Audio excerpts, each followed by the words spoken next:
Audio Jungle.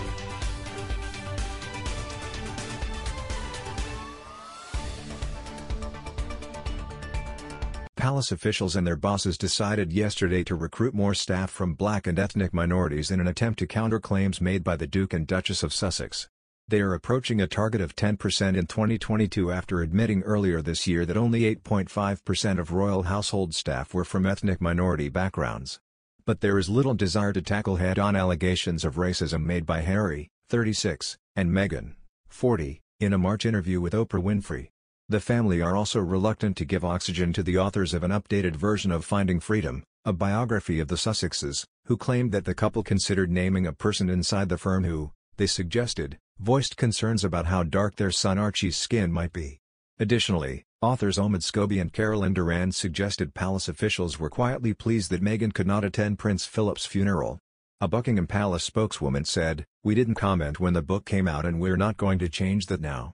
While their lawyers have described the book as unauthorized, Harry and Meghan's office did not respond when asked why they had not threatened legal action against Scobie and Durand. The Sussexes have pursued action against journalists and publications. It is time for Omid Scobie and Carolyn Durand to shut up. They have had their 15 minutes of fame, airing the constant complaints of the Duke and Duchess of Sussex, as seen through the eyes of their friends. But this is all starting to wear a bit thin now. Finding Freedom, their account of the travails of Harry and Meghan, turned into a bestseller. It did so even though the Sussexes, whose friends and advisors are said to have worked with the authors, tried to distance themselves from it.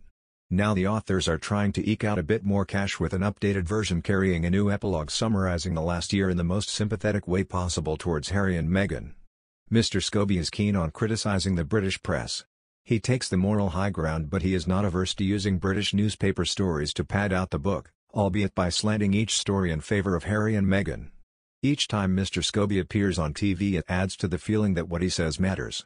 I can understand why Buckingham Palace and the other royal households have taken the decision not to respond publicly to the allegations made in the book because that would only add credibility to the author's claims.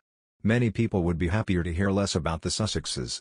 I'm sure they would like to hear less about Mr. Scobie, an ex-Celebrity magazine journalist, and Ms. Durand, a US TV producer. Meghan Markle and Prince Harry could face legal action if they name royal racist. WHO commented on Archie's skin. A top lawyer says it's time for the royal family to step up when it comes to dealing with the Sussexes. It comes after an updated chapter in unauthorized biography Finding Freedom reveals the pair had discussed identifying the person who questioned them before Archie was born. However, it's reported they finally opted against doing so. And Mark Stevens, who represented James Hewitt when allegations of his affair with Diana emerged, told Mail Plus the individual could have sued for libel and breach of privacy. First of all, the exact words that were said would have to be identified, and the context they were made in. Was it racist or was it just an inquiry? He said,